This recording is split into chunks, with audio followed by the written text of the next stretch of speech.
गोमठसार जी जीव कांड जी ग्रंथ सम्यक मार्गणा, सम्यक मार्गणा में कल अपन ने बात की थी आयु बंध कब कब हो सकता है कि चारों प्रकार की आयु बंधने पर भी सम्यक दर्शन हो सकता है, उसमें कोई दिक्कत नहीं है। लेकिन यदि देव आयु को छोड़कर और कोई सी भी आयु बंधी हो तो जीव को देश संयम और सकल संयम नहीं हो सकता।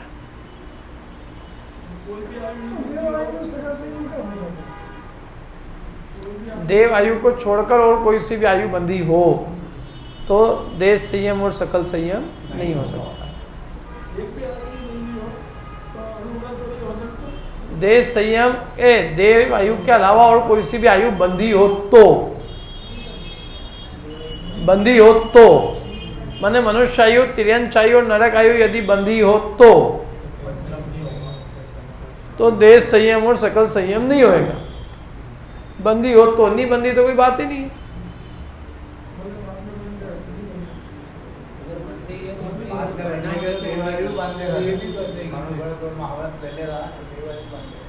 और देवायु बांधेगा। दूसरी बात यह है कि जैसे कल कह रहे थे कि सकल संयम के फल में देवायु मनुष्य नहीं, तो भैया मनुष्य जो है ना वो वैसे भी जो है सकल संयम, यदि वो सकल संयम की मतलब वो यदि अपनी आत्म साधना पूरी करता तो मोक्ष जाता ना, वो कमी रह गई इसलिए तो वो देवगति में जा रहा है।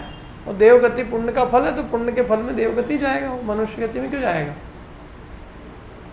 जो उसने बांध रखा है जो पुण्य उसका फल देवगति है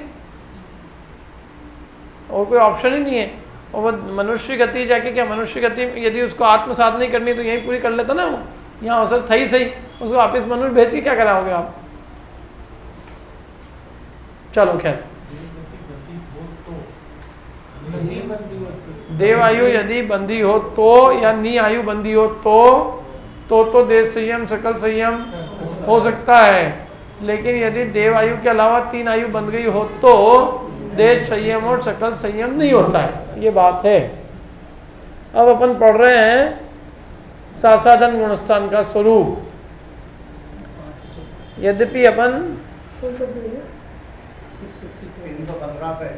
गुणस्थान अधिकार में ये सब चीजें पढ़ चुके हैं पहले, लेकिन गुणस्थान अधिकार अपन ने यहाँ नहीं किया था। अलग से गुणस्थान पढ़ाया है वैसे मैंने नहीं पढ़ाया।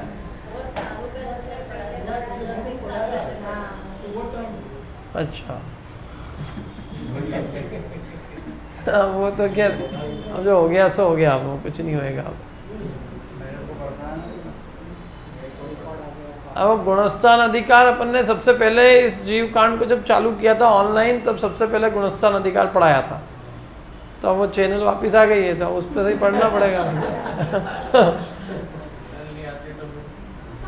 तो ऑप्शन ही नहीं था अपने पास, पढ़ना ही पड़ता ना। फिर अब आ गई है तो उसमें देख लेना।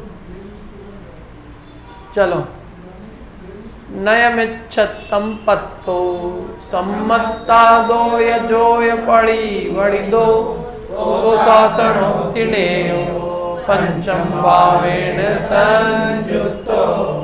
देखो फिर भी अपन यहाँ जितना होगा समझा देंगे।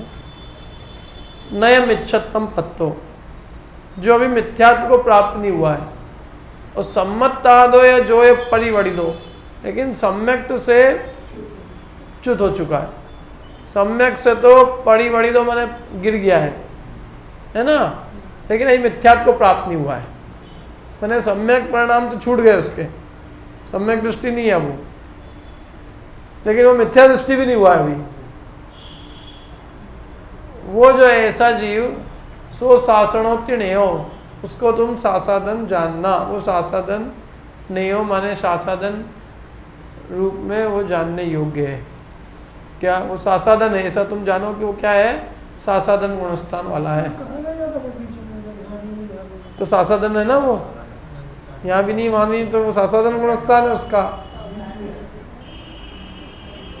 जैसे कोई फल गिरा ऊपर से और नीचे जमीन पे जब तक नहीं आया है तब तक बीच में जो अवस्था है उसकी वो है। कोई रत्न सम्यक्त रूपी रत्न शिखर से च्युत हुआ है, लेकिन अभी मिथ्यात्व रूपी भूमि को प्राप्त नहीं हुआ है। माने मिथ्यात्व का भी उदय नहीं है और ऐसा भी नहीं है कि सातों प्रकृतियों का अनुदय हो या 6 प्रकृति का अनुदय हो। 6 कौन सी?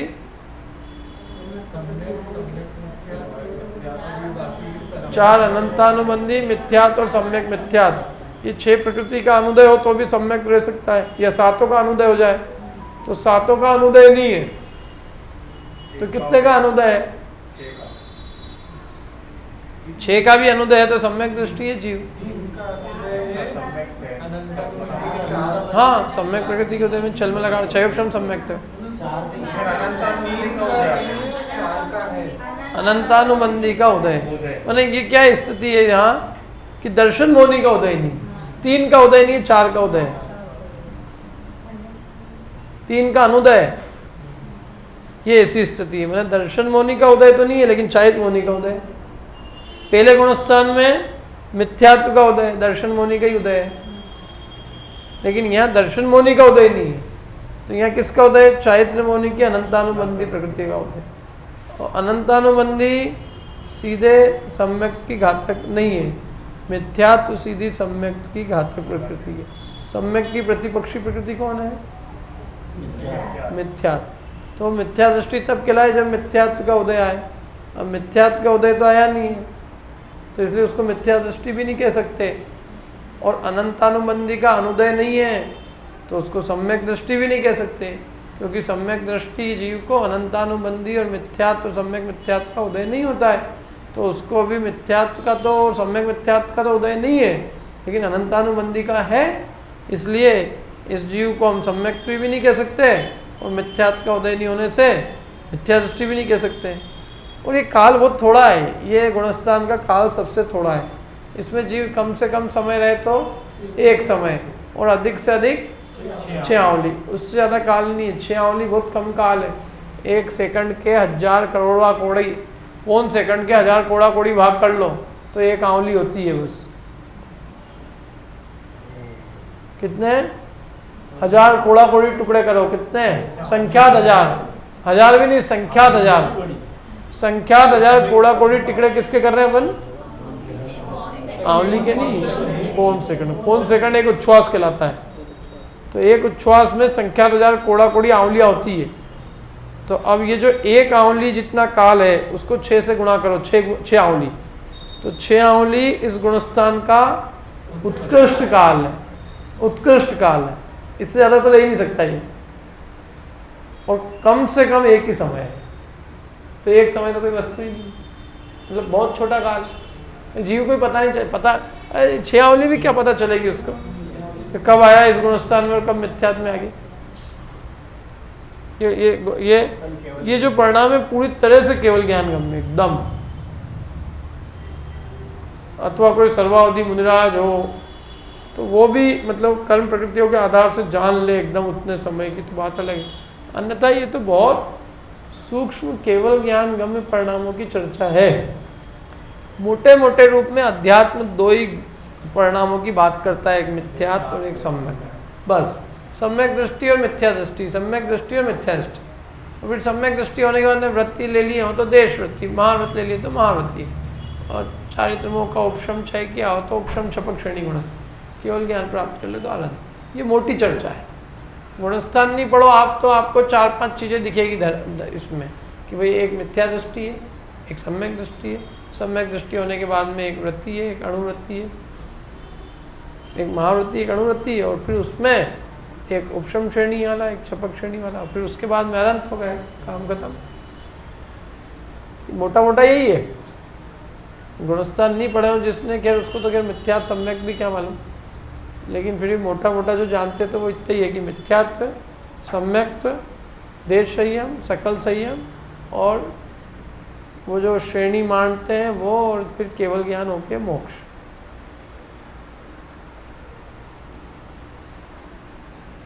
तो इसलिए ये गुणस्थान गिरने का है, ये कभी भी नीचे से ऊपर नहीं आएगा ये गुणस्थान। माने ये पहले से ये दूसरा कभी नहीं होता है। इसलिए जो सीढ़ी का उदाहरण देता था गुणस्थान को बिल्कुल ठीक नहीं है। क्यों? क्योंकि कोई भी जीव पहले से दूसरी सीढ़ी पे नहीं चढ़ेगा। सीढ़ी का मतलब तो ये होता है कि एक एक करके अपन ऊपर चढ़ रहे हैं। ये जो क्रम से चढ़ने की अपेक्षा नहीं है ये गुणस्थान, ये गुणों की वृद्धि की अपेक्षा है गुणस्थान। मैंने जीव इन गुणस्थानों पे इस क्रम से नहीं चढ़ता नहीं है। ये जो गुणस्थानों का क्रम दिया है, ये पहला ये दूसरा है, ये गुणों की वृद्धि की अपेक्षा दिया है कि पहले से गुणों की वृद्धि किसमें है, दूसरे में, दूसरे से गुण अधिक तीसरे में, तीसरे से अधिक गुण चौथे में। ऐसा है ये गुणस्थान माने गुणों की वृद्धि के स्थान है, न कि ये चढ़ने के स्थान। हम इस क्रम से चढ़ते हैं ये जरूरी नहीं है, चढ़ेंगे तो हम सीधे 1 से 4 पे भी जा सकते हैं, 7 पे भी जा सकते हैं, लेकिन ये गुणस्थान जो है वो गुणों की वृद्धि की अपेक्षा लिखे गए। उत्तरोत्तर गुणों की वृद्धि है, उत्तरोत्तर उसी क्रम से चढ़ते हैं आवश्यक नहीं है, लेकिन गुणों की वृद्धि के स्थान है, इसलिए गुणस्थान है। तो सम्यक रूपी रत्न पर्वत से च्युत हुआ और मिथ्यात्व रूपी भूमि के अभिमुख है, लेकिन मिथ्यात्व कभी प्राप्त नहीं हुआ है, ऐसा जीव सासाधन गुणस्थानवर्ती है। पंचम भावेण संयुक्तो, माने इसको हम 5वां भाव कहते हैं। 5वां माने पारिणामिक भाव, किसकी अपेक्षा, दर्शन मोहिनी की अपेक्षा। मतलब क्या है, देखो क्या इसकी अपेक्षा क्या है कि जो भाव है वो 5 प्रकार के कहे गए हैं। कौन कौन से, औपशमिक, क्षायिक, क्षयोपशमिक, औदैहिक और पारिणामिक। तो जिसमें कर्म के क्षय, उपशम क्षय, क्षयोपशम, उदय की अपेक्षा होती है, तो उसको हम उस जाति का भाव कहते हैं। जैसे यदि ये दर्शन मोहिनी कर्म के उपशम से होता है ये परिणाम, माने इस गुणस्थान की प्राप्ति यदि दर्शन मोहिनी के उपशम से होती, दर्शन मोहिनी का यदि यहाँ उपशम होता तो हम इसको उपशमिक भाव कहते हैं। यदि यहाँ दर्शन मोहिनी का क्षय हो चुका होता तो हम इसको क्षयिक कहते हैं। यदि यहाँ दर्शन मोहिनी के सम्यक प्रकृति का उदय होता और बाकी का नहीं होता तो हम इसको क्षयोपशमिक कहते हैं। यदि यहाँ दर्शन मोहिनी की किसी प्रकृति का उदय होता तो हम इसको उदयिक कहते हैं। लेकिन ये चारों अवस्थाएं नहीं है। यहाँ ना तो दर्शन मोहिनी का क्षय हुआ है, न यहाँ दर्शन मोहिनी की किसी प्रकृति का उदय है, न यहाँ सम्यक प्रकृति का उदय है, देशघाती का भी उदय नहीं, और ना यहाँ दर्शन मोहिनी का उपशम है, उपशम भी नहीं है, दबी हुई नहीं है वो, प्रशस्त उपशम आदि नहीं है। ये क्या है, अनंतानुबंधी का उदय है और दर्शन मोहिनी का कुछ भी नहीं, पारिणामिक है वो। उदय उपशम क्षय उपशम की अपेक्षा से रही थी दर्शन में। अब ऐसा फिर बहुत सारे प्रश्न उठाए धवला में कि ये अनंतानुबंधी से मिथ्यात्व के घात का क्या लेना देना। अनंतानुबंधी तो चाहित का घात करने वाली होनी चाहिए, ये सम्यक का घात करने वाली कैसे हो गई। तो फिर उन्होंने कहा कि अनंतानुबंधी में द्विस्वभावपना है, 2 स्वभाव है उसमें, वो चारित्र का भी घात करती है और श्रद्धा का भी घात करती है। और फिर उन्होंने एक और उदाहरण दिया है कि जैसे किसी व्यक्ति को ऐसा रोग हो जाए जिससे उसका बचना बिल्कुल मुश्किल हो जाए, मरने ही वाला है, तो उसको एक तरह से मरा हुआ ही कह देते हैं कि पक्का है कि मरेगा अभी। तो वो मतलब वो जो है एक तरह से मृतक समान ही है। ऐसे जिसको अनंतानुबंधी का उदय आ गया है वो नियम से अब मिथ्यात्व में ही जाने वाला है, इसलिए वो एक तरह से वो मिथ्या दृष्टि के सन्मुख होने से वो सम्यक्ति तो है ही ना।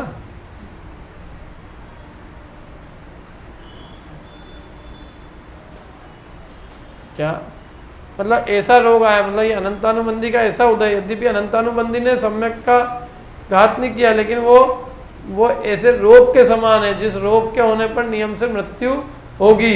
तो ऐसी अनंतानुबंधी ऐसी प्रकृति है जिसके उदय होने पर नियम से मिथ्यात्व होगा नियम से, ऐसा है। अनंतानुबंधी में द्विस्वभावता कही है, इसलिए वो चारित्र का भी और सम्यक्त का भी घात करती है।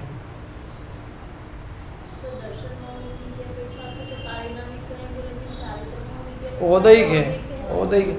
वैसे भी शुरू के जो 4 गुणस्थान है वो दर्शन मोहिनी कर्म के अपेक्षा है और 5 से 12 गुणस्थान चारित्र मोहिनी की अपेक्षा है। इसलिए पहले 4 गुणस्थानों में अपन बात ही दर्शन मोहिनी की ही करते हैं, क्योंकि वहाँ जो कुछ भी है वो सब दर्शन मोहिनी का है कि भाई श्रद्धा मिथ्यात्व रूप है तो पहला गुणस्थान है, श्रद्धा सम्यक रूप है तो चौथा है, श्रद्धा यदि मिश्र रूप है तो तीसरा है, और श्रद्धा मिश्र सम्यक होने के बाद यदि अनंतानुबंधी कषाय का उदय है और दर्शन मोनी की किसी का उदय नहीं है तो साधारण अवस्था।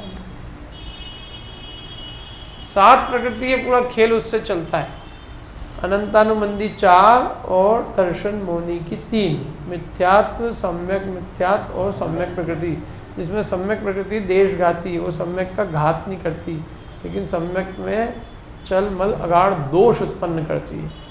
हाँ समझ में आया ना, इसकी परिभाषा यही उसमें भी यही दी है। समकित में कछु मल उपजाए, करे समल नहीं मूल नशाए। समकित में कछु मल उपजाए, करे समल नहीं मूल नशाए। मूल से नाश नहीं करती सम्यक को, उसमें मल ही उत्पन्न करती है। इसलिए इसके होने पर भी सम्यक दृष्टि ही जीव कहा जाता है। किसके होने पर? सम्यक प्रकृति का उदय होने पर, है ना। जब उस क्रम मतलब नहीं, यदि बोलेंगे तो इसी क्रम से बोलेंगे। कर्मों का क्रम तो यही दिया है, मिथ्या सम्यक मिथ्या तो सम्यक।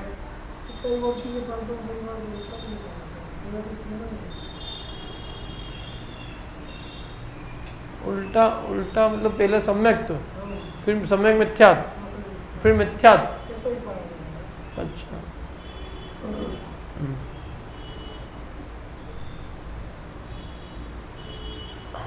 तो ये पहले 4 गुणस्थान में दर्शन मुनि की बात करेंगे अपन। माने प्रथम गुणस्थान में अभी अपन क्या बात कर रहे थे? सम्यक प्रकृति के उदय होने पर उसका नाश नहीं होता है। किसका? सम्यक का। तो इसलिए सम्यक प्रकृति देशघाती है। देशघाती मतलब वो सम्यक का पूरी तरह से घात नहीं करती है, दोष उत्पन्न करती है। तो सम्यक प्रकृति का उदय होगा तो 6 उपशम सम्यक कहलाएगा। और यदि मिथ्यात्व का उदय होगा तो मिथ्या दृष्टि कहलाएगा। और यदि सम्यक मिथ्यात्व का उदय होगा तो तीसरे गुणस्थान वर्ती कहलाएगा। ये है, 3 में से किसी एक का उदय होता है। जब मिथ्यात्व का है तो पहला, सम्यक मिथ्यात्व का है तो तीसरा, और सम्यक प्रकृति का उदय है तो 6 उपशम सम्यक दृष्टि चौथा रहेगा। कम से कम चौथा भी हो सकता है, 5वां 6वां 7वां कुछ भी हो सकता है। दूसरा, अब जो अनंतानुबंधी है उसका उदय होगा और इन 3 का उदय नहीं होगा तो वो दूसरा गुणस्थान होगा। ये 7 का इस तरह से हिसाब किताब। मतलब अनंतानुबंधी चारों में से किसी एक का उदय होने पर दूसरा होता है, मिथ्यात्व का उदय होने पर पहला, सम्यक मिथ्यात्व से तीसरा, और सम्यक प्रकृति के उदय में चौथे से 7वां गुणस्थान। ये छठम वाला होता है, ये इंफीरियर होगा हमेशा सब इन दोनों के। हाँ समल है, मल है, मल है। और ये पंचम गुणस्थान वगैरह ले पाएगा? चौथे से 7वें तक होता है ना। नहीं मतलब छठम में जो है चौथे से 7वें गुणस्थान तक 6 उपशम सम्यक रहता है। मतलब पर दोष लगते रहेंगे। हाँ बस उससे उपशम श्रेणी या छपक श्रेणी नहीं चढ़ सकते। उपशम श्रेणी और छपक श्रेणी जब भी चढ़ेगा जीव तो वो औपशमिक सम्यक या छायिक सम्यक के साथ ही चढ़ेगा, क्योंकि समल सम्यक के साथ श्रेणी चढ़ने का कार्य नहीं हो सकता, क्योंकि उतनी श्रद्धा की विशुद्धि नहीं होगी तो चारित्र की विशुद्धि नहीं होगी। वो श्रद्धा ही निर्मल नहीं है तो उन निर्मल परिणामों के बिना चारित्र मोनी का उपशम रूप कार्य वो संभव नहीं है। अभी श्रद्धा ही सम्यक नहीं है, यानी श्रद्धा ही पूरी तरह से निर्मल नहीं है तो चारित्र पूरा निर्मल कैसे हो जाएगा? क्योंकि उपशम चारित्र भी होगा तो पूरी निर्मलता आ जाएगी ना, तो ऐसा नहीं होता है। और तीसरे का काल कितना बताया? तीसरे का काल जघन्य और उत्कृष्ट दोनों अंतर्मुहूर्त हैं, और दूसरे का जघन्य काल 1 समय और उत्कृष्ट काल 6 आवर्त।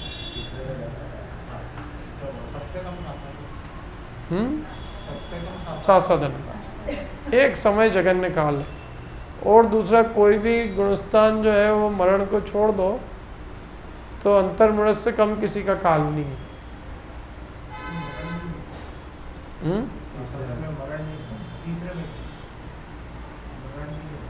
मैं कह रहा हूँ जैसे जिन बाकी दूसरे को छोड़ दो तो बाकी जितने भी गुणस्थान हैं उनमें यदि मरण न हो, नॉर्मल स्थिति की बात करें तो उसमें कम से कम हर गुणस्थान में जीव अंतर्मुहूर्त तो मिनिमम रहेगा ही रहेगा।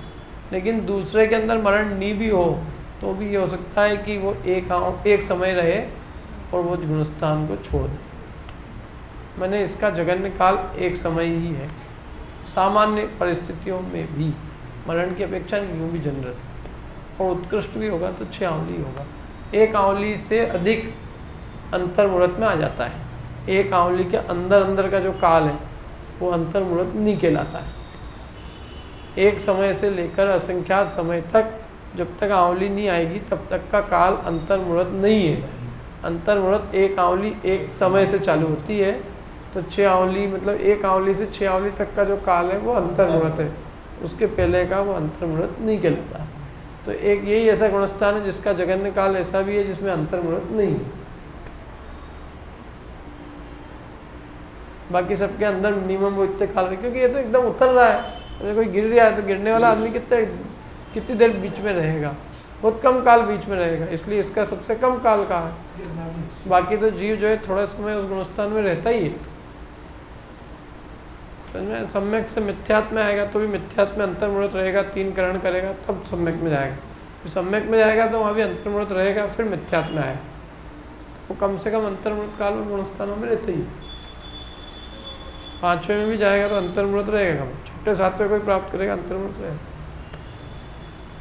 श्रेणी भी चढ़ेगा तो हर एक गुणस्थान है काल कम से कम अंतर मुहूर्त है। ऐसा नहीं कि वो 1 आंवली नहीं है। अनंत अवस्था में भी रहे, ऊपर नभ ही में जिन शुक्ल ध्यान बल कर्म नाश किए, ऊपर से देव ने छोड़ा, बीच में आयु क्षय हो गई, नीचे जा रहे हैं अभी नीचे गिरने के पहले ही मोक्ष हो जाएगा, मैंने जमीन को टच करने के पहले मोक्ष हो जाएगा। मोक्ष केवल ज्ञान तो हो गया, ऊपर यहाँ केवल ज्ञान हो गया, यहाँ तक मोक्ष हो गया, खत्म, नीचे शरीर नहीं है।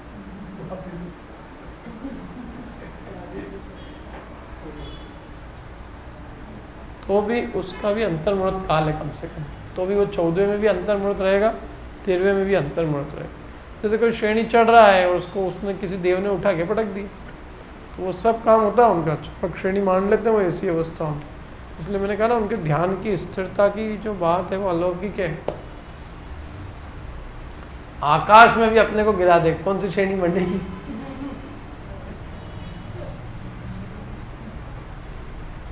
भयभीत परिणाम हो जाएगा, परिणाम भी सुधारना अच्छे बहुत मुश्किल है, छपक श्रेणी तो बहुत दूर की बात। और ऐसे असंख्यात केवली है जिनको देवों ने आकाश में छोड़ दिया और उन्होंने नभ ही में जिन शुक्ल ध्यान बल कर्म नाश किए, आयु पूर्णवश तत्क्षण ही शिव वास जाय लिए। एक नभ जो है ना, हाँ, जल सिद्धेभ्यो, थल सिद्धेभ्यो, नभ सिद्धेभ्यो है। नभ सिद्ध है, नभ से सिद्ध हुए, जल से सिद्ध हुए, पानी के अंदर, पानी में डुबो दिया और पानी के अंदर डूबते हुए केवल ज्ञान प्राप्त करके जमीन छूने के पहले मोक्ष चलेंगे। बोलो आप।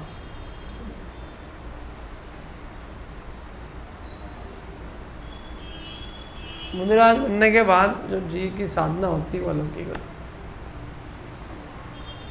गृहस्थ सोच नहीं सकते मुनि जीवन का जो आनंद और जो उनकी आत्म साधना है उसका, क्योंकि ऐसे विकल्पों के जाल में बंधे होते हैं ना। अपन उनकी वीतरागता का चिंतन भी कर ले तो बहुत बड़ी बात है।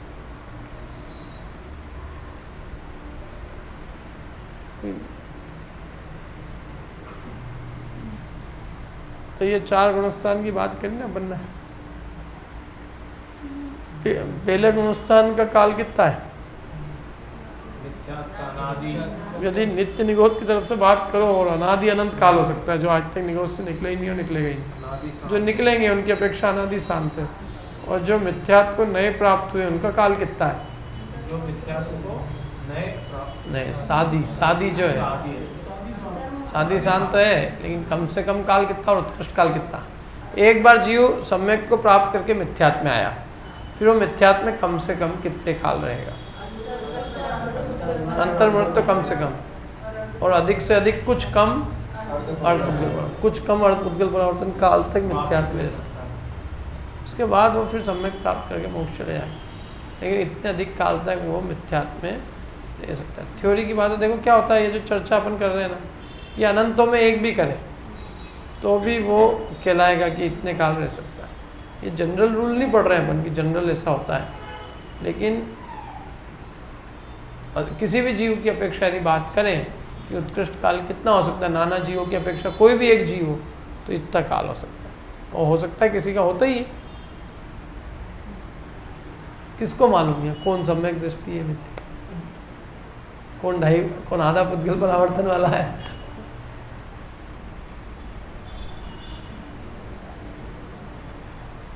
अपने पास इस समय कुछ भी नहीं है ना, अपन बहुत परोक्ष ज्ञानी जो भी है जिनवाणी से अपन सब निर्णय कर रहे हैं, सब प्रत्यक्ष ज्ञानियों का अभाव है आज अपने पास।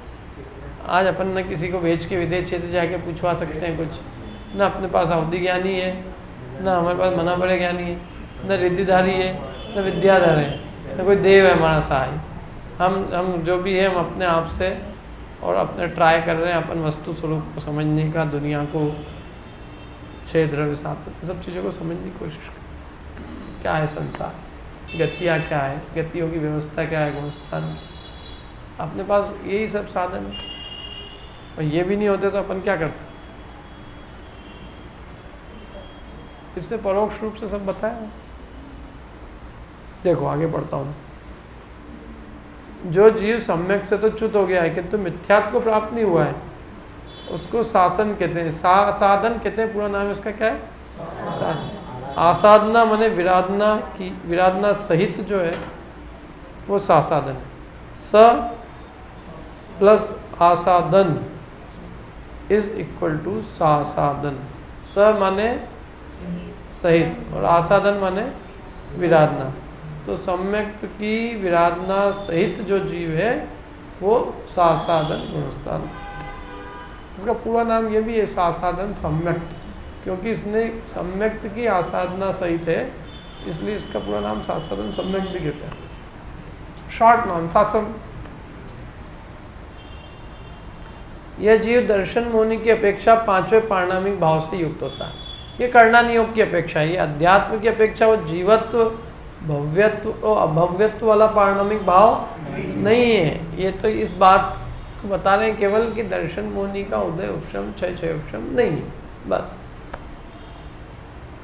समझ में आ रहा है?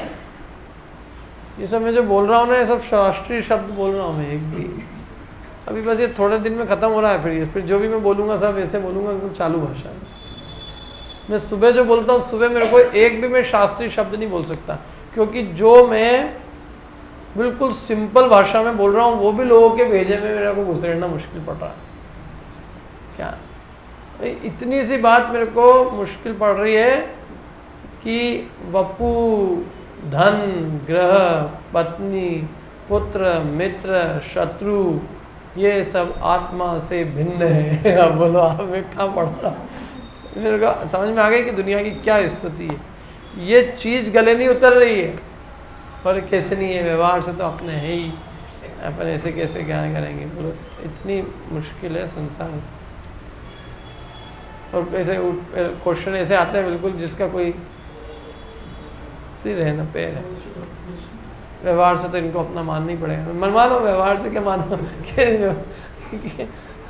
मानोगे तो मिथ्या दृष्टि के लायक। और गाथा में लिखा है, मैंने कहा इष्टोपदेश पढ़ो तो सही गाथा।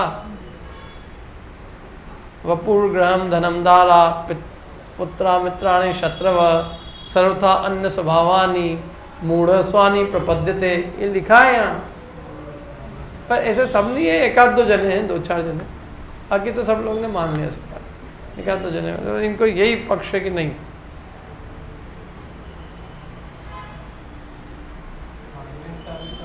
मतलब क्या है ये?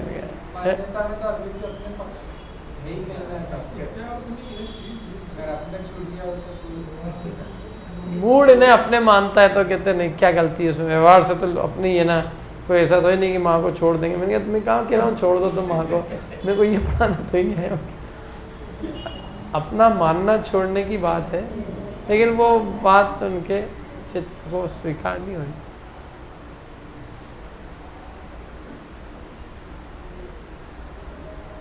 बोले व्यवहार से तो करनी पड़ेगा। मैंने कहा क्या व्यवहार भी किसे कहते हैं? व्यवहार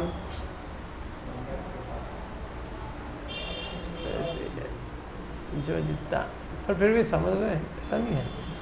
पर मेरे को अच्छा, उसमें अच्छा इसलिए लग रहा है कि बिल्कुल बेस से एकदम जो आदमी पढ़ रहा है, जिसने बिल्कुल पहली बार जिसने चीज़ सुनी है, तो क्वेश्चन भी वैसे ही आते हैं, तो बिल्कुल मेरे समझ में आता है कि आदमी कि आम आदमियों की धारणा क्या है, इससे मेरे को लाभ है। लोगों की जो सोच है और उससे फिर समझाने वाले को कितनी अपना दिमाग लगाना पड़ता है। क्या करो, अच्छे से उदाहरण दे दे के उनको एक बात समझाना। ये सब अन्य मृतक व्यक्ति के संस्कार करने, मैंने कहा वो तो मृतक है, तो वो उसके संस्कार में ही बोले नहीं ये सब होना चाहिए, ऐसा होना चाहिए, ऐसा। मैंने कहा मैं ये कह रहा हूँ कि जिंदा का भी कोई संस्कार नहीं किया था, तो मृतक के संस्कार कराने के ऊपर मेरे से तिले हुए हो। और मैंने कहा मैं आपके मन की कहने मेरे को कुछ नहीं जाएगा, लेकिन आपका ही बुरा होगा इससे, और मुझे तो जो यथार्थ बातें वो कहूँगा तुम्हें बुरा लगे चाहे अच्छा लगे। मरे का कोई संस्कार नहीं होता है। मैंने कहा जैनियों में मरे का कोई संस्कार नहीं। मृतक है वो, हम तो ये कह रहे हैं कि जिंदा में भी तुम मृतक है वो मृतक शरीर के कलेवर कहा है इसको आचार्यों ने, कि मृतक कलेवर को इस जीव ने छाती से लगा रखा है। और तुम तो सच्ची के मरे को छाती से लगाने की कह रहे हो मेरे से कि हम तो लगाएंगे साहब, हम तो ढोक भी देंगे उसको, हम तो 3 प्रदक्षिणा भी देंगे, हम तो सब करेंगे।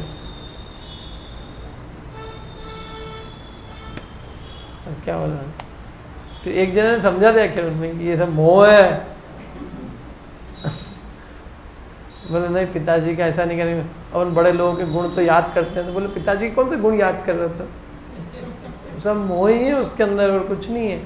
खून के संबंधियों में मोह होता है, इसलिए समाधि के अंदर उनको पास में भी नहीं रहने का कहा है। कोई गुण याद नहीं आ रहा है पिताजी के। पिताजी से जो प्रीति है, राग है, वो याद आता है। कोई गुण याद आता है कैसे कि हम तो ऐसा, हम उन गुणों को याद कर रहे हैं। मतलब जो है वो शरीर के अंदर हम उनके गुण देख रहे हैं। तो सारी जिंदा में तो गुण नहीं देखना तुमको, मरे को ढोक दे रहे हो तुम। जिंदा के बाद कोई नहीं जाएगा।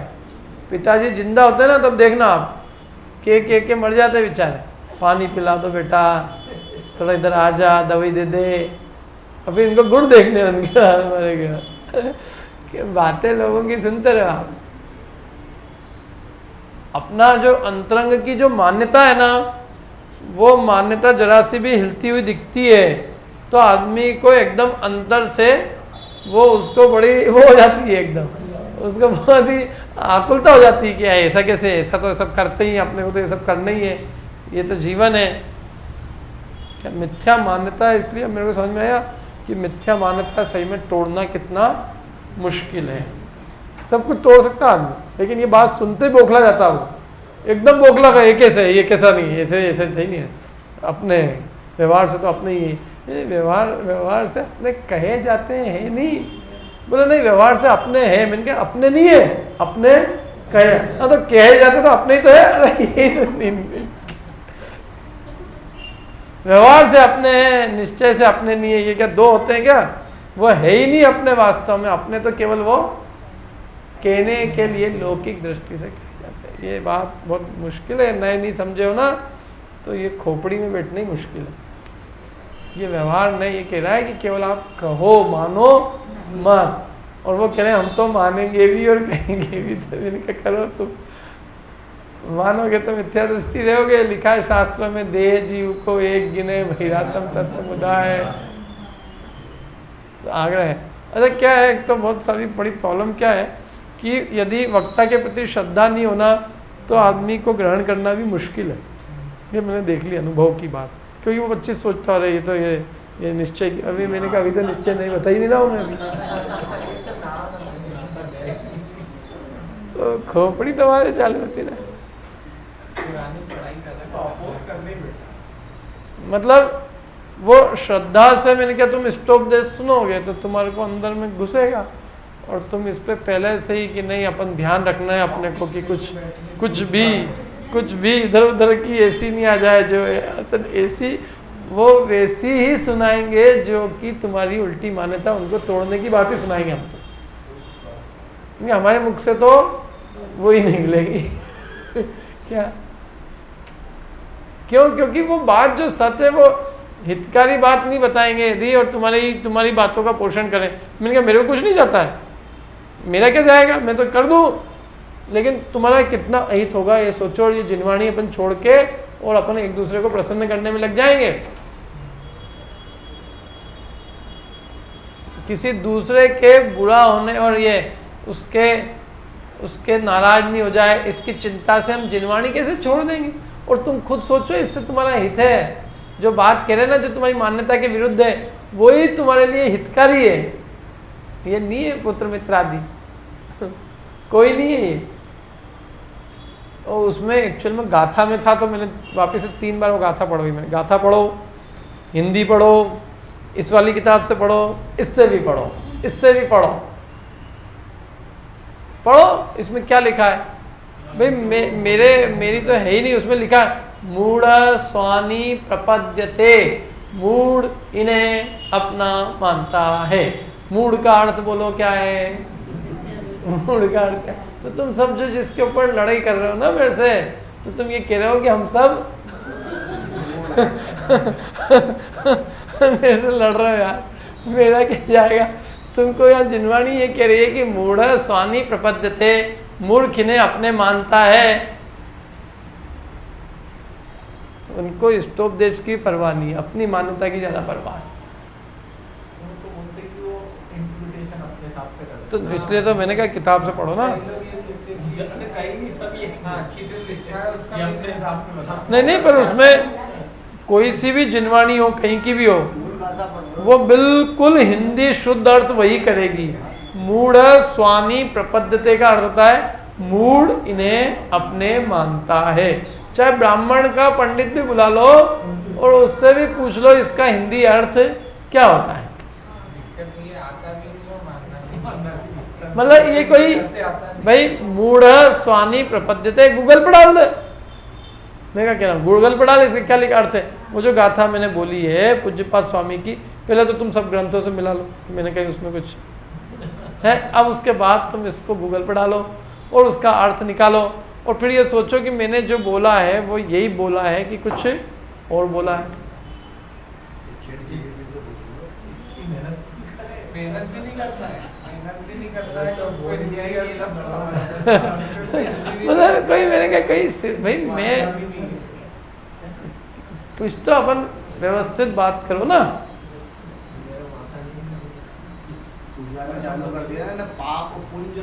चलो खैर, तो ये है ये। इसलिए ये मैंने कहा ना यहाँ आपको सुबह सुनना चाहिए। इसके लिए यदि ये सुनना है बिल्कुल एकदम मजा आ जाएगा आपको कि अपने जैसे लोग हैं। मतलब अपने जैसे मतलब कि जो बिल्कुल ब्लैंक है, एकदम ब्लैंक खोपड़ी। चत्तारी मंगल का अर्थ चालू करना चाहिए उनके लिए वहाँ से, नमोकार मंत्र से, कि तुम नमोकार मंत्र सीखो पहले। अब वो इतने बड़े लोग, इतनी बड़ी उम्र के लोग नमोकार मंत्र सीखे, भले ही नहीं आता उनको नमो लोहे सब श्रावणों में क्या अर्थ है, 105 नमो यारों का अर्थ नहीं आता हो, लेकिन इज्जत कितनी बड़ी चीज़ है। वो तो हमको अगले बोल नहीं जाना है, भले बाकी सब छूट जाए।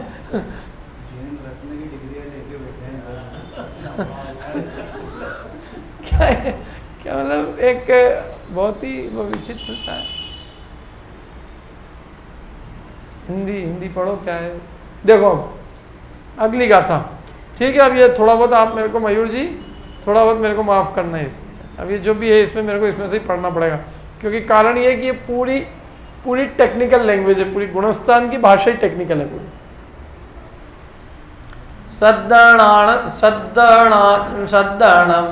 जस्य जीवस होइता चेसु वीर्या विरेण समो मिच्छोतिनाय। सद्दण और असद्दण, श्रद्धान भी है और अश्रद्धान। किसी तत्व की अपेक्षा श्रद्धान, किसी की अपेक्षा अश्रद्धान। एक ही काल में दोनों एक साथ कैसे हो सकते हैं? एक ही काल में श्रद्धान भी और अश्रद्धान भी हो, तो बोले हो सकते हैं। जैसे अपने अंदर किसी पुरुष की अपेक्षा मित्र भाव और किसी की अपेक्षा शत्रु भाव, एक साथ दो भाव हो सकते हैं कि नहीं, परस्पर विरोधी है।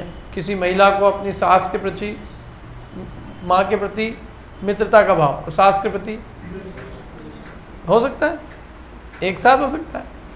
दो विरोधी भाव एक साथ नहीं रह सकते क्या? तो ऐसे ही यद्यपि ये दोनों विरोधी भाव है, लेकिन ये दे सकते हैं। एक साथ रह सकते हैं। तो उन्होंने फिर प्रश्न किया कि यदि ऐसा है तो तुम ये भी मान लो कि एक साथ एक जीव में भव्यत्व और अभव्यत्व भी रह जाए। तो उन्होंने कहा जो भाव क्रम से जीव में हो सकते हैं वो भाव एक साथ हो सकते हैं, जो क्रम से भी एक जीव में नहीं हो सकते हैं वो दोनों भाव एक साथ जीव में नहीं हो सकते। भव्यत्व और अभव्यत्व जीव में क्रम से भी नहीं हो सकते। यदि वो भव्य तो भव्य रहेगा, अभव्य तो अभव्य है। क्रम से नहीं हो सकते ना उसमें, तो एक साथ भी नहीं हो सकते। और मिथ्यात्व और सम्यक क्रम से हो सकते हैं कि नहीं, तो एक साथ भी हो सकते। समझ में आ रहा है? सद्धारणम असद्धारणम, श्रद्धान भी और अश्रद्धान। किसी तत्व की अपेक्षा श्रद्धान है और किसी की अपेक्षा अश्रद्धान। ये काल इसका भी थोड़ा ही है। इसमें विशेषता है कि पहले से तीसरे में भी आ सकता है। जैसे दूसरे में तो वो ऊपर से ही आएगा ना, लेकिन तीसरे में नीचे से भी आ सकता है। लेकिन दूसरे से नहीं आएगा, पहले से आ सकता है, चौथे से तो आ ही सकता है। ये दो ही गुणस्थान है इसके आने के, पहले से या चौथे से। पांचवें आदि से नहीं आता है।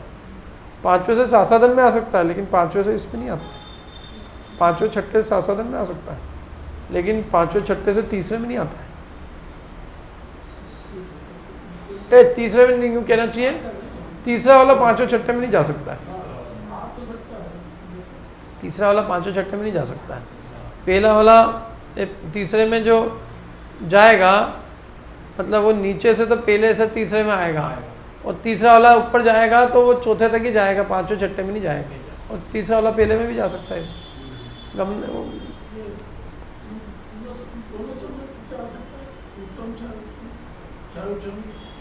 उपशम से भी आ सकता है। हाँ, छह उपशम से भी आ सकता है, उपशम से भी आ सकता है। सद्धारणम असद्धारणम, श्रद्धान और अश्रद्धान। जस्य जीवस, जिस जीव के होई होते हैं, तच्चेसु तत्व के विषय में, तत्व संबंधी जिसको श्रद्धान और अश्रद्धान दोनों होते हैं। कैसे, किसके समान, समो मने समान, किसके समान। जैसे एक जीव के एक ही काल में विरय अविरयण, विरत और अविरत परिणाम एक साथ हो जाते हैं। कैसे हो जाते हैं? पांचवें गुणस्थान में एक ही काल में वो विरत भी है किसी की अपेक्षा, और उसी काल में किसी की अपेक्षा वो अविरत है। किसकी अपेक्षा विरत है? हाँ, त्रस्त जीवों की हिंसा की अपेक्षा वो क्या है? विरत है। और स्थावर जीवों की हिंसा की अपेक्षा अविरत है। तो जैसे वो है ना, ऐसे ही ये भी हो सकता है। इस प्रकार के जीव को सम्मा मिच्छी, सम्मा मिथ्या दृष्टि तुम्हें जानना चाहिए। एक गाथा में समझा दिया इन्होंने। विरता विरत की तरह जिस जीव के तत्व के विषय में श्रद्धान और अश्रद्धान दोनों हो, उसको सम्यक मिथ्या दृष्टि समझना चाहिए। अब तीसरा देखो, सुनते हैं मिथ्या दृष्टि का वर्णन पढ़ते हैं। एक्चुअल में देखो कितनी बड़ी विचित्रता है कि इसमें इन्होंने सम्यक का वर्णन अच्छा किया। मिथ्यात्व के गुणस्थान की एक ही गाथा है, सम्यक मिथ्यात्व की भी एक, सासाधन की भी एक। इन तीनों गुणस्थान की वजह एक एक में निपटा दिया, और तीनों सम्यक का अच्छा लंबा वर्णन किया। औपशमिक, छह औपशमिक, छह उनका पूरा वर्णन, 6 द्रव्य भी बताया उनके लिए, 7 तत्व का वर्णन किया, सब प्रकार से वर्णन किया। बाकी इनके लिए एक एक गाथा भी कह दिया। और ये गाथा जो अपन पढ़ रहे हैं पहले भी आ चुकी है गुणस्थान प्रकरण में। मिच्छा दिट्ठी जीवो ओइठम पवेणम न सद्दादि असंभावम ओइठम व अणुवैठम। मिच्छा इट्ठी जीवो, मिथ्या दृष्टि जीव, ओइठम पवेणम न सद्दादि, उपदिष्ट प्रवचन का तो श्रद्धान करता नहीं है, मैंने जो उसको उपदेशा जा रहा है उसका भी श्रद्धान नहीं करता। और असद्भावम, और असद्भाव का श्रद्धान कर लेता है। वो असद्भाव चाहे उद्दिष्ट हो, उपदेश दिया गया हो या नहीं भी दिया हो, तो असद्भाव का श्रद्धान तो बिना उपदेश के भी कर लेगा। और सद्भाव का श्रद्धान, यथार्थ वस्तु स्वरूप का श्रद्धान, वो उपदेश देने पर भी नहीं श्रद्धा करता। यथार्थ उपदेश का, यथार्थ वस्तु स्वरूप का उपदेश देने पर भी श्रद्धान नहीं करेगा।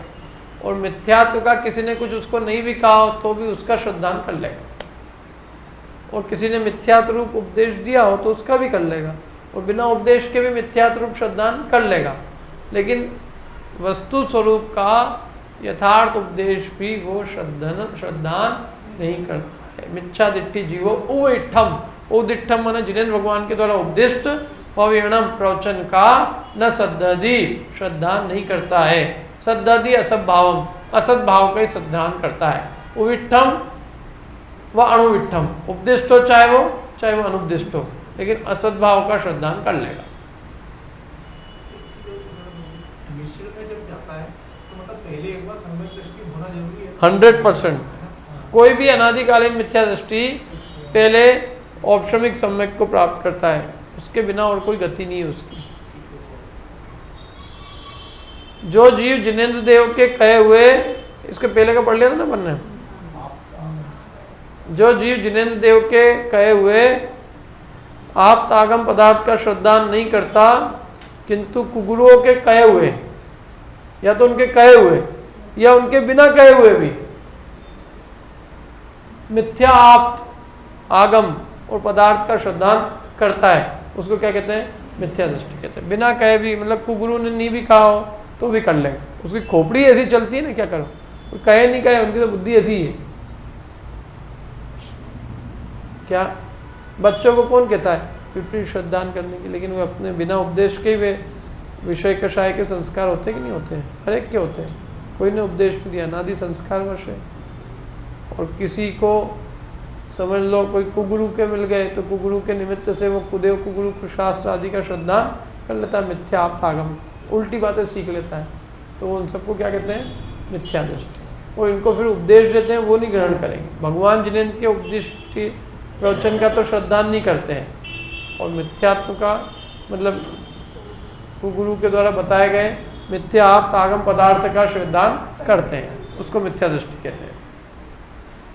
अब सम्यक मार्गणा के 3 शेष भेद और है ना, ये मिथ्या, सम्यक मिथ्या और सासाधन, जो अपन ने पढ़ लिए अभी सब, ये पढ़ लेना अब आप इसमें से।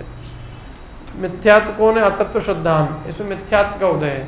सम्यक मिथ्यात्व एक काल में तत्वों का श्रद्धान भी है और अश्रद्धान, इसमें सम्यक मिथ्यात्व प्रकृति का उदय है। और अनंतानुबंधित चौकड़ी में से किसी एक का उदय है, लेकिन वो चारों मतलब चारों में से कोई भी एक उदय योग्य है। वहाँ कहने में ये आएगा कि अनंतानुबंधित चौकड़ी का उदय होता है, लेकिन एक जीव को एक काल में एक का योग। ये जीव सम्यक से च्युत है, मिथ्यात्व के सम्मुख है, लेकिन मिथ्यात्व को भी प्राप्त नहीं हुआ है। अब अपन पढ़ते हैं, क्या पढ़ते हैं अपन? इनकी संख्या, बस अपनी कितनी गाथा बची है? 3। बस आप गिनती गिन लो, थोड़े ही दिनों में विषय पूरा होने वाला है।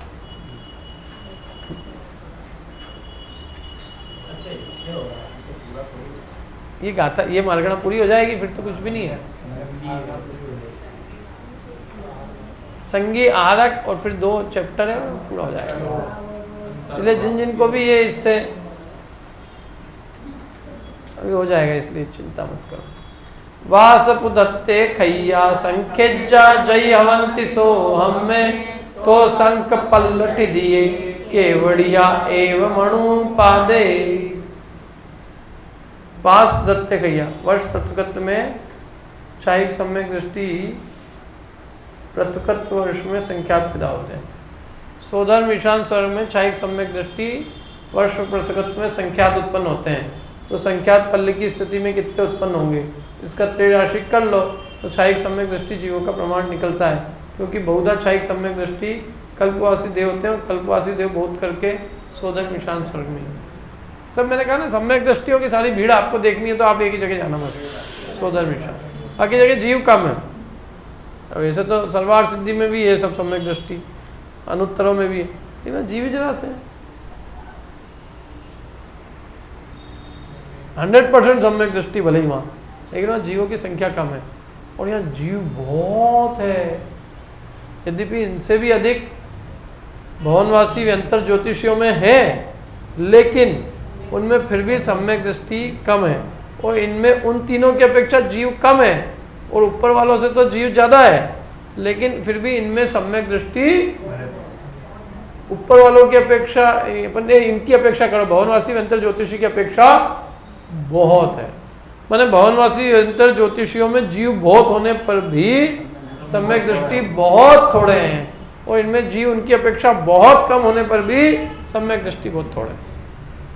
इसलिए भवनवासी व्यंतर ज्योतिषी बहुत सारा पूरा अपन पूरी घूम आते हैं ऊपर तक, 12वें स्वर्ग तक के सम्यक दृष्टि जीवों से भी कम कहें इनको, इतने कम है ये। क्या पूरे 12 तक अपन चले गए तो ट्रेन पूरी अपनी 12 तक बढ़ गई आगे, और फिर 12 बढ़ने के बाद फिर अपन ने बात करी, मैंने पूरे 12 स्वर्ग तक के सम्यक दृष्टि, तो 12वें स्वर्ग के भी जो सम्यक दृष्टि है उनसे भी कम भवनवासी व्यंतर ज्योतिषियों में है। समझ में आ रही है ये सब बातें? कुछ इतने कम जीव है सम्यक दृष्टि इनमें। ये कोई गतियाँ अच्छी नहीं है। कौन सी? भवनवासी व्यंतर ज्योतिषी। और जितने देवों को पूज रहे हैं ना लोग, ये इन 3 को पूज रहे हैं। वैमानिक को कोई नहीं पूछता है। कोई सरवार सिद्धि के देव को आपने कहीं देखा पूज रहे हो? कोई नहीं पूछ। पूजो, उनको पूजना है तो सम्यक दृष्टि गारंटेड।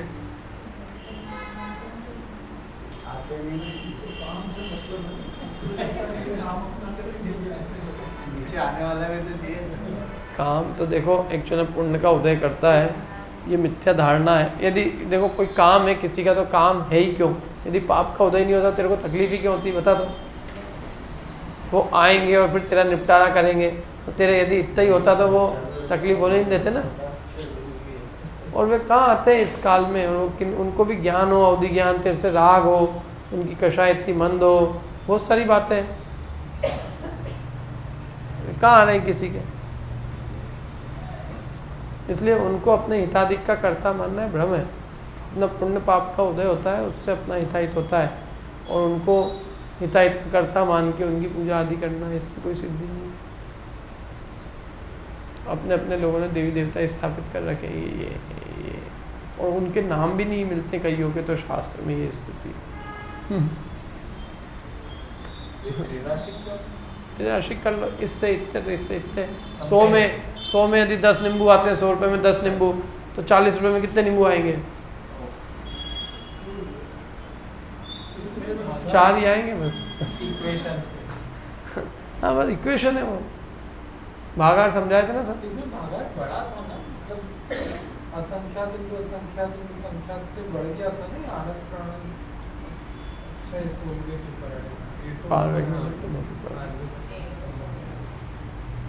चाहिए सम्यक दृष्टि जीव। इसका देखो अभी मैं आप ही से समझाता हूँ फिर। वर्ष पृथुकत्व माने 3 से 9 को पृथुकत्व कहते हैं वैसे, लेकिन कोई भी एक संख्या ले लो आप, 10, 20, 50 जो भी उत्कृष्ट, मतलब इस पृथुकत्व का अर्थ संख्यावाची होता है, विपुल संख्यावाची भी हो सकता है। क्या वो कितना एग्जैक्ट नहीं मालूम, लेकिन कुछ वर्ष है। पृथुकत्व वर्ष का अर्थ जो है 3 से 9 लगाया जाता है, लेकिन शास्त्र में ये भी लिखा है कि पृथुकत्व का अर्थ विपुल्यवाची माने विपुल वर्ष, कई वर्ष भी हो सकता है। संख्यात वर्ष ही होगा। तो संख्यात वर्ष में संख्यात पैदा होते हैं, तो संख्यात पल्ले में कितने होंगे? तो संख्यात पल्ले जितने। इसका त्रैराशिक करने से क्षयिक सम्यक दृष्टि जीवों का प्रमाण निकलता है, और वो कहाँ मिलेंगे सबसे ज़्यादा? सोधर्मिशांश। अब देखो अगली गाथा पढ़ता हूँ मैं। संखावली हिद पल्ला खैया तत्तोय वेद मुह समगा आवली असंख्य गुणिदा असंख्य गुण। संख्यात आवली से भक्त पल्ले प्रमाण क्षयिक सम्यक दृष्टि है। ये लो एग्जैक्ट संख्या दे दी उन्होंने। संख्यात आवली से भक्त पल्ले, क्या लिखेंगे इसको? पल्ले डिवाइडेड बाय पल्ले डिवाइडेड बाय संख्यात आवली is equal to total number of क्षयिक सम्यक दृष्टि। और क्षयिक सम्यक दृष्टि के प्रमाण का आवली के असंख्यात भाग से गुणा करो। ये जो प्रमाण है ना, किसका? क्षयिक सम्यक दृष्टियों की जो संख्या है उसको आवली के असंख्यात भाग से क्या करो?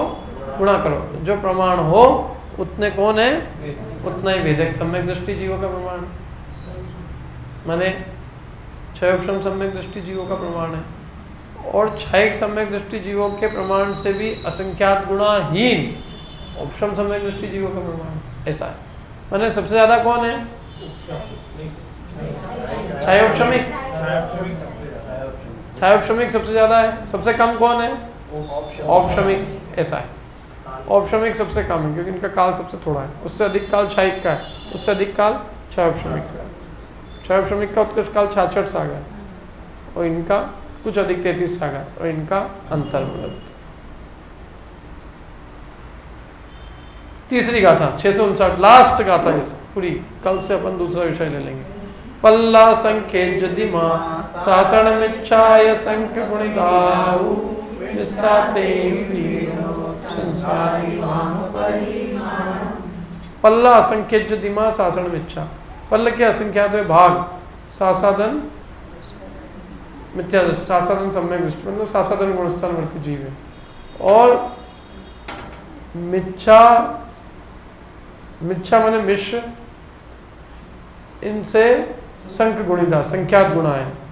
और मिस्सा तेम वीणो, और इन तीनों में से मिस्सा मतलब इनको हटा दो तो बाकी जो संसारी है वो वाम माने मिथ्या दृष्टि का परिमाण है। वाम माने विपरीत, तो वाम परिमाणम माने वाम माने मिथ्या दृष्टि जीवों का जो परिमाण है वो इन सबसे कम कर दो। किन से कम से कर दो? जो जो मैं हमने ऊपर बताया, उपसम सम्यक दृष्टि, क्षयपसम सम्यक दृष्टि, क्षयिक सम्यक दृष्टि, सासंदर्भ गुणस्थानवर्ती मिश्र। सम्यक मार्गणा के कितने भेद हैं?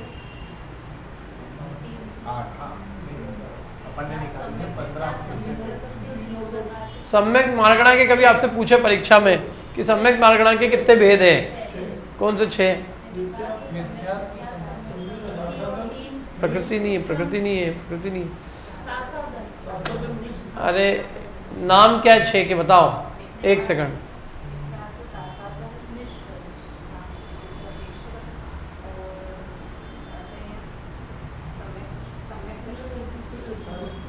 अरे 1 सेकंड, 1 सेकंड आप, हाँ 6 जो है इनके नाम क्या है? 6 जो इसके भेद कहे सम्यक मार्गणा के, उनके क्या नाम है?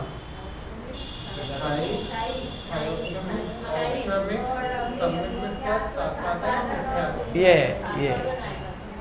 हाँ, मिथ्या, सासादन और सम्यक मिश्र गुणस्थान। माने मिथ्यात, एक मिथ्यात नाम है, एक सासादन नाम है, एक मिश्र नाम है। 3 नाम हो गए। फिर औपशमिक सम्यक दृष्टि, क्षयपसम सम्यक दृष्टि, क्षयिक सम्यक। मतलब सम्यक मार्गणा में 3 भेद तो सम्यक के हैं, एक मिथ्यात्व का है और 2 अलग है, सासादन और मिश्र के। तो अब अपने को किसका परिमाण निकालना है? मिथ्या दृष्टि जीव का। तो कह रहे हैं इन 5 से कम कर दो। कौन 5?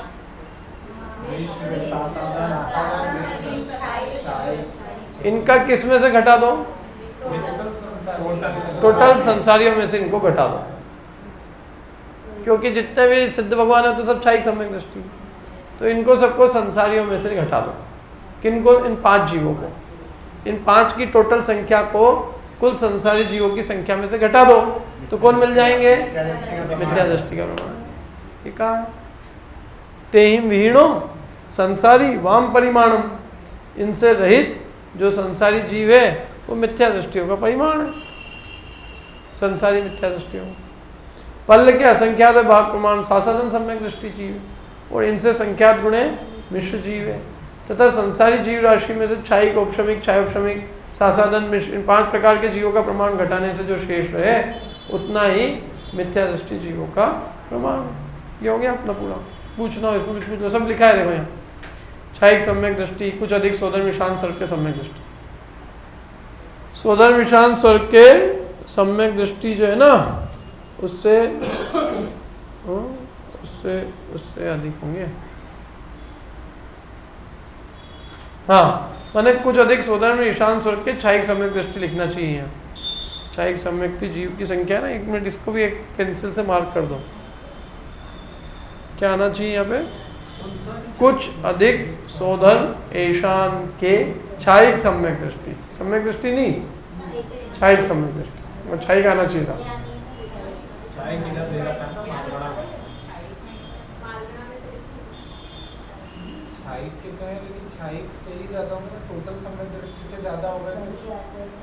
इसलिए मैंने एक क्लियर करने के लिए लिख दो क्षयिक, मेरे को उसका फोटो खींच के भेज देना।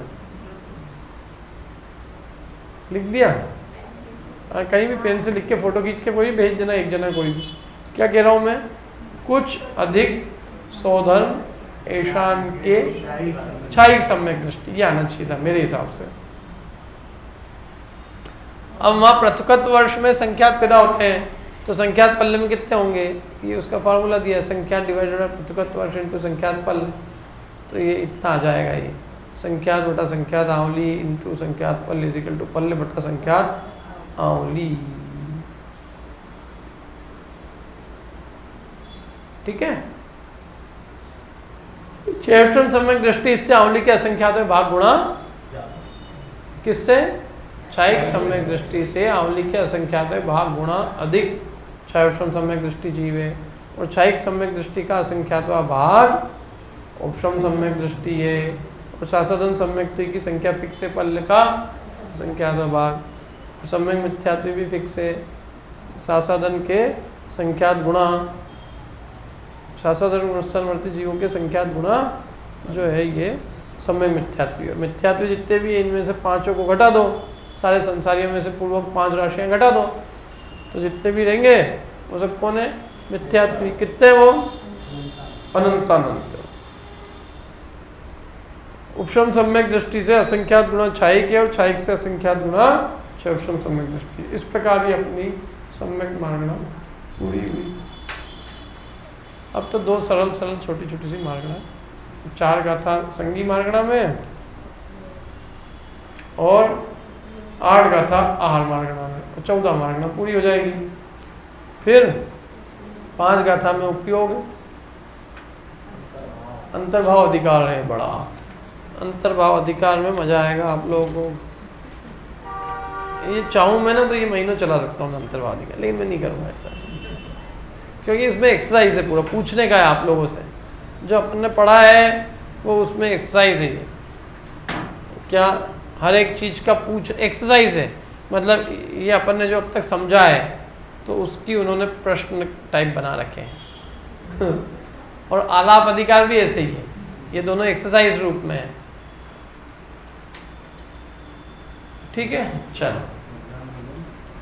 जिनवाणी के ज्ञान से